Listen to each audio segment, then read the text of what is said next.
하나님 말씀 우리 함께 보지요. 사무엘 하 12장 26절로부터 31절까지 말씀 봅니다.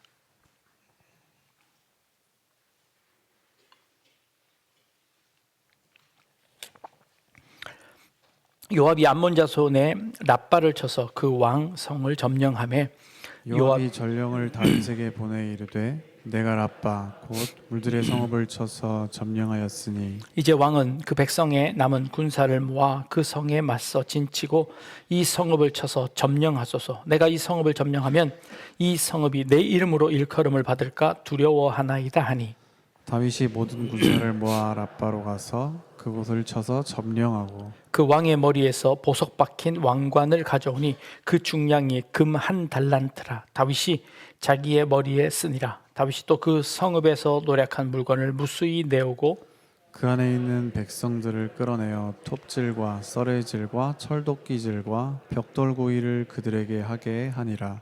암몬 자손의 모든 성읍을 이같이 하고 다윗과 모든 백성이 예루살렘으로 돌아가니라. 아멘. 우린 지난주 새로운 임직자들을 선거를 통해서 선출했습니다. 교회에서는 예측 가능한 행정을 위해 매 4년마다 선거를 하기로 계획하고 그 일을 진행하고 있습니다. 4년 전 선거에서 교회가 목표하는 인원에 아주 못 미치는 적은 인원수의 임직자들이 선출되었습니다. 그래서 4년 후에 올해 새롭게 임직을 하며 선출을 하면서 당회에서 많은 고민을 했습니다. 그리고 어떻게 하면 좀 더 많은 분들이 뽑혀서 함께 일할 수 있을까를 이제 고민하게 되었습니다. 그래서 그 고민의 결과로 저희가 선거 방법을 조금 바꾸어 3분의 2 이상 기표하지 않으면 무효표로 하겠습니다 라고 하는 궁여지책을 만들어 냈습니다. 그랬더니 성도님들이 그러시더라고요. 얼굴도 모르고 그 사람이 자격이 있는지도 모르는데 어떻게 투표할 수 있냐고 그러셨습니다. 근데 우리 교회 구조상 여러분들은 2부 예배 오시는 분들은 1부 예배 오시는 누가 오시는지 전혀 모릅니다. 마찬가지로 1부에 오시는 분은 2부 오시는 분들이 누구신지 모릅니다. 봉사를 하고 있어도 내가 그 부서 사람들만 압니다. 내가 봉사하고 있는 그 부분만 압니다. 그러니 어떤 사람이 자격이 있는지 잘 알 수 없습니다. 그런데 우리 교회의 법은 3분의 2 이상의 득표를 얻어야 합니다. 3분의 2가 쉽지 않았습니다. 그래서 4년 전에 아주 적은 인원만 선출되게 되었습니다. 그래서 투표 용지에 성도님들의 얼굴을 다 보여드리고 그리고 우리가 또 잘한다고 해서 그 사람의 또 그 자격이 있는지 없는지도 잘 모르니 여러분들 우리 교회의 행정을 위해서 조금 더 많은 분들에게 기표를 해 주십시오 라고 부탁을 드렸습니다. 그래서 그런지 올해는 계획한 인원의 거의 3분의 2 이상이 선출되어 여러분들 이제 임직을 하게 되었습니다. 임직하시는 분들은 6개월 동안의 교육을 거쳐 올해 가을쯤에 임직식을 진행하게 되겠습니다. 아울러 우리 교회는 타교에서 전입해 오신 분들에게도 비슷한 자격을 드립니다. 임직하시고 오셔서 우리 교회에 등록하시면 2년 동안의 유예기간을 두고 2년이 지나면 협동장로, 협동집사, 협동권사의 직을 드립니다. 그리고 또 이후에 3년이 지나면 집사님의 경우 장로 임직을 받을 수 있는 자격이 주어지게 됩니다. 교회가 왜 이렇게 어렵게 임직을 할까요? 왜 이런 거를 해야 하고 그런 또 직분을 주고 뽑고 이렇게 번거로운 절차를 거칠까요? 사람이 자리를 만든다라는 그런 말이 있습니다. 어떤 직책이 있으면 그 직책에 맞게 사람이 변화된다라고 하는 것이지요. 그 직책의 중압감과 그리고 그 환경과 역량에 맞추어서 내가 자라나게 된다라고 하는 그런 말이지요. 그런 경우들이 종종 있기도 합니다. 부정적인 영향도 있습니다. 평상시에는 참 겸손한 분이었는데 완장 채워놓고 나면 이렇게 이제 우쭐해지는 분들도 있습니다. 그러니까 긍정적인 면도 있고 부정적인 면도 있음을 우리는 잘 압니다. 그러니 그게 임직의 이유는 될 수 없습니다. 그 한 사람을 세우기 위해 임직하지 않고 그 자리를 위해서 임직하지 않습니다. 그렇다면 교회는 왜 이런 임직 투표를 하고 임직자를 세우게 되는 걸까요? 에베소서 4장 12절 말씀에 성도를 온전하게 하여 봉사의 일을 하게 하며 그리스도의 몸을 세우게 하려 하십니다. 그걸 위해서 임직합니다. 뭘 위해서요? 그리스도의 몸을 세우게 하기 위해서입니다. 교회가 그리스도의 몸입니다. 머리는 그리스도이십니다. 그리고 우리는 각 지체입니다. 그 지체가 한 마음이 되어 한 조직이 되어 그리스도의 일을, 그리스도께서 원하시는 그 일을 행해야 하는데 누가 팔의 역할을, 누가 다리의 역할을, 누가 각 지체의 역할을 감당할 거냐? 조직을 세워야 합니다. 그리고 그 조직은 유기적으로 연결되어 하나님의 예수 그리스도의 그 일을 교회가 이루어내야 합니다.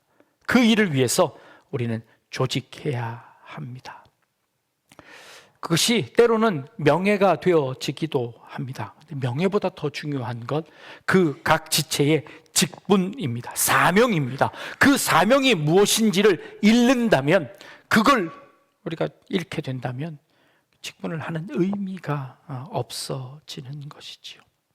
그 사명은 교회 공동체를 위한 사명입니다.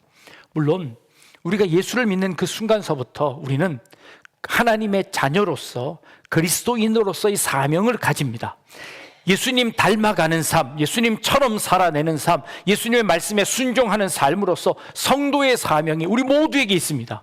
그런데 그 사명 위에 직분은 우리 교회 공동체를 위한 책임이 또 새롭게 주어지는 겁니다. 공동체를 아름답게 세워가는 일이 필요합니다. 내게 주어진 달란트를 활용해 내게 주어진 그 사명을 감당할 때 교회가 온전히 세워질 수 있습니다. 이제 당선되신 분들은 솔선수범하셔서 우리 교회 공동체를 세워주시기를 바랍니다. 지난 금요일 여러 목사님들과 함께 모여 회의하는 일이 있었습니다. 인천 쪽에 목회하시는 목사님이신데 그 목사님이 저에게 그러시더라고요. 자기 교인인데 부천 쪽으로 이사를 오셨답니다. 그래서 좋은 교회를 소개해달라고 해서 우리 약대중앙교회를 소개하셨답니다. 그래서 근데 그분이 이제 몇 주 오셨다가 이제 그분하고 통화를 하게 되었는데 교회 가보니 목사님도 참 잘생기셨고 말씀도 참 좋더라고. 그런데 주차하기가 힘들다고. 그래서 한두 주 오시다가 그만 오시게 다른 교회를 가시게 되었다고. 주차장의 불편을 감수할 만큼 좋지는 않았던 것 같습니다. 저희 주차장이 좀 부족합니다. 얼마 전, 몇 달 전 우리 한 500m 떨어진 곳에 아주 좋은 공영 주차장이 생겼습니다. 저는 이제 이 공영 주차장이 생겼으니 이제 우리 교회가 주차난은 해결되겠구나 생각을 했습니다. 그리고 이제 무료로 하실 수 있도록 모든 요금을 다 내어드리겠습니다 했는데 지금 한 몇 달 지났는데 제가 듣기로 2분이 주차하셨습니다. 아무도 안 가려고 합니다. 500m 떨어진 곳을 걸어갔다 오는 것이 쉽지 않음을 분명 압니다. 그럼에도 불구하고 새로 오시는 분들, 그리고 아이를 데리고 오시는 분들, 몸이 불편하신 분들에게 우리가 조금 이제 양보해야 되지 않을까요? 이게 책임입니다. 이게 주인의식이고 이게 지체가 된다는 겁니다. 교회 안에 불편함을 위해 내가 조금 양보하겠다라고 하는 이런 마음을 가지는 것이야말로 정말 직분자가 된다라는 그런 것이 아닐까 생각해 봅니다. 정말 이름도 나지 않고요, 티도 나지 않고요, 아무런 빚도 없습니다. 그럼에도 불구하고 그 마음인 거지요. 내가 교회를 위해서 또 함께 예배하는 다른 성도들을 위해서 내가 이렇게 해야 되겠다라고 하는 자발적인 그런 동의가 있어야 되지 않겠습니까? 우리 직분자들이 보이지 않는 그런 곳에서 그런 직분자들이 되어 주셨으면 좋겠습니다. LA 지역에 유학을 오신, 제가 공부할 때 유학을 오신 분입니다. UCLA인가 뭐 거기에 미생물을 전공하신 분인데 박사과정으로 유학을 온 겁니다. 그러다가 주님을 만나고 교회에 출석하기 시작했습니다. 하나님 주신 은혜가 너무 고맙고 감사해서 내가 교회를 위해서 뭔가를 좀 하고 싶은데 뭘 해야 할지를 모르겠더라는 겁니다. 그런데 어느 날 이제 교회를 이렇게, 이제 그쪽 교회는 아주 큰 교회여서 이렇게 교회를 도는데 교회에 아주 조그만 연못이 하나 있었는데 그 연못이 물이 순환되지 않아서 그 연못이 막 썩어서 냄새가 나는 거예요.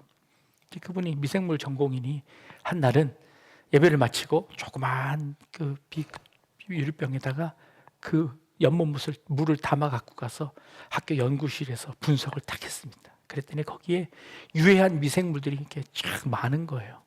그래서 그분이 그때부터, 그 다음 주일 올 때부터 어떻게 했냐면 그 연구실에서 아주 건강한 미생물들을 배양해 가지고 딱 한 병씩 가방에 넣고 와서 아무도 보지 않는 곳에 점심 먹고 가서 그 연못에 그 건강한 미생물을 한 병씩 붓고 갔답니다. 몇 달이 지났을까요? 그 조그마한 연못이 깨끗한 물로 바뀌었습니다. 아무도 그 물이 왜 변했는지 아무도 몰랐답니다. 그냥 저절로 그렇게 된 줄 알았답니다. 어떻게 알았을까요? 그분이 나중에 목장 모임에 가서 몇 달이 지난 다음에 목장 모임에 가서 슬그머니 그 얘기를 나누었답니다. 그 얘기가 목사님에게 전해져서 이런 일이 있었습니다. 그제서야 사람들이 그래서 그 물이 깨끗해졌네요, 그래서 냄새가 없어졌네요 라고 알게 되었다는 것이지요. 우리 교회도 그런 분들이 계십니다. 교회 주차장 부분에 동네 분들이 이렇게 그 강아지를 키우시는 분들이 있잖아요. 그분들이 이렇게 동네를 돌다가 꼭 여기 와서 강아지들이 이렇게 배설을 하고 갑니다. 근데 이게 한번 했던 곳에서 또 늘 해요. 그러니까 이제 일주일이 지나면요, 그 배설물들이 꽤 많습니다. 근데 여러분들 주차하시면서 한 번도 못 보셨죠? 몇 년 전부터 아침에 일찍 오셔서 그 배설물을 다 치우는 분이 계십니다. 우린 몰랐는데 지나고 나니까 그분들의 수고로 말미암아 그 일이 깨끗하게 이루어졌음을 알게 되었습니다. 그것뿐이겠습니까? 제가 알지 못하는 많은 부분에서 여러분들의 수고와 노력들이 있는 줄 압니다. 그래서 우리 교회가 42년 동안 이렇게 이 자리에 서 있을 수 있었다고 생각합니다. 꼭 그런 일만 아니라 또 여러 보이지 않는 곳에서 교회를 사랑하는 마음으로 기도하시는 분들, 그리고 주차 봉사하시는 분들, 또 우리 찬양대로 여러 봉사하시는 분들의 그런 손길들 통해서 우리 이 교회가 한 몸 되어 움직이는 줄로 믿습니다. 그것은 이름도 없이 빚도 없이 내게 주신 직분, 내게 주신 사명, 내가 가진 달란트 가지고 내가 서 있는 그 자리에서 내가 충성을 다하겠다라고 다짐하는 그분들을 통해 이루어진다고 믿습니다. 새롭게 당선되신 분들이 그 사명, 내게 주신 사명이 무엇인지 깨달아 감당하실 수 있는 여러분 되길 주님의 이름으로 축복합니다. 오늘 우리가 읽은 본문 가운데 이제 다윗을 계속 추적하고 있습니다. 다윗이 그렇게 어마어마한 범죄를 저질렀지만 하나님께서 다윗을 용서해 주시고 다윗에게 계속해서 왕의 자리를 주시고 그 사명을 이어갈 수 있도록 만드십니다. 오늘 26절에 요압이 암몬 자손의 랍바를 쳐서 그 왕 성을 점령했다라고 기록합니다. 이 암몬과의 전투는 벌써 우리 좀 몇 주 전으로 거슬러 올라갑니다. 다윗이 그의 신하를 통해 그 암몬 자손의 그 왕이 죽었을 때 조문을 보냈습니다. 그때 그 조문을 곡해하고 신하들의 수염을 자르고 옷을 잘라서 수치를 보여줬습니다. 그것으로 인해서 암몬과의 전투가 벌어졌습니다. 근데 이 전투가 만만치 않아서 아주 오랫동안 끌었습니다. 그 와중에 이 다윗은 그 전투에 나가지도 않고 왕궁에 있다가 밧세바를 취하는 그 범죄도 저질렀습니다. 그런데 이제 정신 차리고 나서 이제 그 전투를 마무리해야 하는 겁니다. 그 마무리하는 장면이 오늘 우리가 읽은 장면입니다. 이제 그 전투에 요압이 앞장서서 전투하고 다윗이 가서 이제 마지막으로 그 전투를 착 마감하고 완전히 암몬 자손을 점령해 버렸다라고 하는 것이 오늘의 본문의 내용입니다. 하나님께서 다윗을 통해서 그 직분을 통해서 그 하나님의 사역들이 끊이지 않게 하시고 계속해서 이어지는, 그리고 그 죄인임에도 불구하고 그에게 계속해서 사명을 주시는 하나님의 은혜도 발견할 수 있습니다. 그런데 우리는 여기서 아주 재미난 사실을 발견하게 됩니다. 이 전투에 참여한 두 사람, 요압과 다윗입니다. 요압은 군대 장관입니다. 요압이 얼마나 겸손한 사람인지 이렇습니다. 자기가 전투를 다 치릅니다. 다윗은 그렇게 혼나고도 정신 못 차리고 아직 다윗성에 있습니다. 요압이 모든 전투를 다 마치고 이제 마지막 한 성만 남겨두었습니다. 이제 그 성도 금방 들어가면 점령할 터인데 이때 요압이 사신을 다윗에게 보냅니다. 왕이시여, 지금 내려오십시오. 지금 내려오십시오. 이제 전쟁 다 마무리했습니다. 이제 왕이 오셔서 그냥 명령만 내리시면 이 암몬 자손을 완전히 초토화시키고 이길 수 있습니다. 그러니 왕이 내려오셔서 명령하십시오. 내가 할 수도 있지만 내가 만약에 이 성을 점령하면 이 성의 점령에 대한 모든 성과가 나한테 올 거니 저는 뒤로 물러가겠습니다. 그러니 왕이 오셔서 이 일을 진행해 주십시오 하고 요압이 다윗에게 사신을 보냅니다. 그러자 다윗이 군대를 쫙 이끌고 멋지게 옵니다. 그리고는 돌격해라 하고 이제 탁 무너뜨리고 그 성을 싹 얹습니다. 다윗은 아무것도 안 하고 숟가락만 딱 이제 얹어놓고 그 모든 영광을 가져가는 겁니다. 그런데 이 사건에 성경은 뭘 표현하고 있냐면 그 당시에 암몬 자손의 왕이 가지고 있었던 보석 달린 금 면류관이 있었는데 그 금 면류관을 다윗이 암몬 왕으로부터 빼앗아서 자기 머리에 스스로 탁 쓰는 겁니다. 그리고는 그가 가지고 있는 모든 재산들을 싹 몰수해서 다윗이 싹 가지고 가는 장면을 기록하고 있습니다. 다윗이 아직도 정신을 못 차린 것 같습니다. 자기는 아무것도 안 하고 뒤에 있다가 요압이 다 해놓으니까 그냥 숟가락만 얹어서 하려고 하는 다윗의 모습을 발견합니다. 교회 일을 하다 보면 가끔 이런 사람들이 있습니다. 남들이 열심히 다 해놓고 나면 와서 그냥 슬그머니 와서 말로만 숟가락을 탁 얹고 모든 영광을 가로채는 사람들이 있습니다. 죄인이어서 어쩔 수 없습니다. 요압을 보십시오. 얼마나 충직합니까?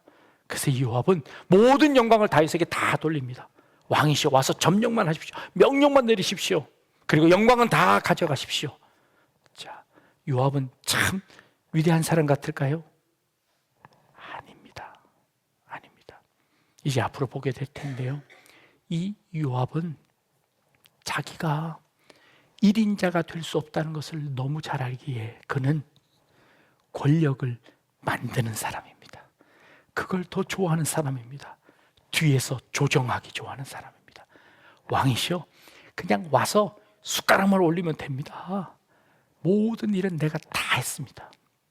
실제로 다음 사건에 일어날 때 이 요압은요, 이 왕의 권위도 무시하고 그 모든 일들을 뒤에서 다 조작합니다. 그리고는 그 모든 일 앞에 다른 사람의 이름을 앞세우지만 일은 요압이 다 해버립니다. 그는 그것을 좋아하는 사람입니다. 요압도 마찬가지입니다. 그리고 그 앞에 허수아비처럼 있지만 그 영광 받는 거 좋아하는 사람 다윗도 있습니다. 이게 사실 우리 인간들의 모습이기도 합니다. 오늘은 종려주일입니다. 종려주일은 어떤 주일인가요? 예수님께서 예루살렘에 입성하는 겁니다. 예루살렘에 입성할 때 모든 이스라엘 사람들이 나와서 가지를 흔들며 호산나 호산나 유대인의 왕으로 오시는 이여 하고 예수님을 찬양합니다. 그 찬양하는 이유가 뭘까요? 예수님을 왕으로 모시려고 합니다. 모든 영광을 예수님에게 돌리려고 합니다. 그 예수님에게 멸관을 씌우려고 합니다. 그때 예수님 뭐 하셨을까요? 말을 치워버리고 어린 나귀 새끼 한 마리 가져다가 그것 타고 오십니다. 겸손을 보여주십니다. 모든 영광을 다 거부하십니다. 그 예수님에게 씌워주려고 하는 그 면류관을 예수님께서 거절하십니다. 예수님은 그 금 면류관 대신 뭘 쓰셨나요? 가시 면류관 쓰셨습니다. 가시계 면류관 쓰셨습니다. 예수님에게 드리려고 하는, 왕으로 모시려고 하는 그 모든 영광을 예수님 다 내려놓으셨습니다. 그리고 십자가를 지셨습니다. 예수님을 왕으로 모시려고 할 때 제자들의 마음은 어땠을까요? 예수님 왕 모셔놓고 나도 한 자리 차지하려고 했던 게 제자들의 마음입니다. 이게 요압의 마음입니다. 예수님이 왕이 되시고 예수님이 앞장서 주십시오. 그런데 일은 내가 다 할게요. 내가 일하는 이 모든 권력들은 그 힘은 내가 다 가질게요. 내가 그 한 자리 차지할게요. 이게 요압이었고 제자들이었습니다. 백성들은 어땠습니까? 그 예수님 모셔놓고 오병이어의 기적을 베풀었던 그 예수님 때문에 뭐 한 자락 얻기 위해서, 또 독립하기 위해서 저마다 자기의 욕심과 저마다 자기의 이익들을 위해서 따라왔던 사람들이 예수님을 왕으로 모시려고 했습니다. 예수님 그거 거절하십니다. 내가 그것 때문에 온 것 아니다. 내가 섬김을 받으려 온 것이 아니라 내가 섬기려고 온 것이다. 내가 내 생명을 너에게 주려고 온 것이다 라고 말씀하시며 예수님 예루살렘으로 입성하십니다. 가시면류관을 쓰십니다. 십자가를 지십니다.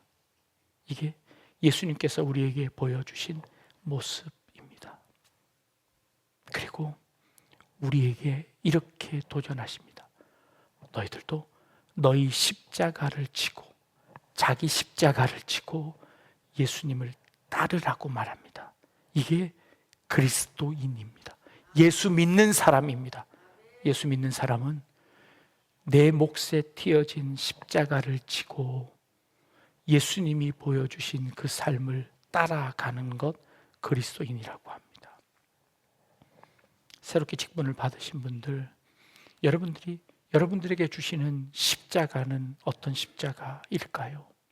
여러분, 요압도 말고 제자들처럼도 말고 다윗처럼도 말고 진짜 예수님의 제자들이 되어 주십시오. 내게 주는 모든 영광 다 내려놓고 이름 없이 빛도 없이 교회 공동체를 세워나가는 일에, 하나님의 나라를 세워가는 그 일에 조그마한 모퉁이 내가 감당하겠습니다 라는 이런 자세야말로 진짜 직분자의 자세이고, 고난주간을 맞이하는, 종려주의를 맞이하는 우리 신앙인들의 자세가 아니겠습니까? 예수님처럼 그 십자가를 지고 따라갈 수 있는 저와 여러분들 다 되실 수 있기를 주님의 이름으로 축복합니다. 기도하겠습니다.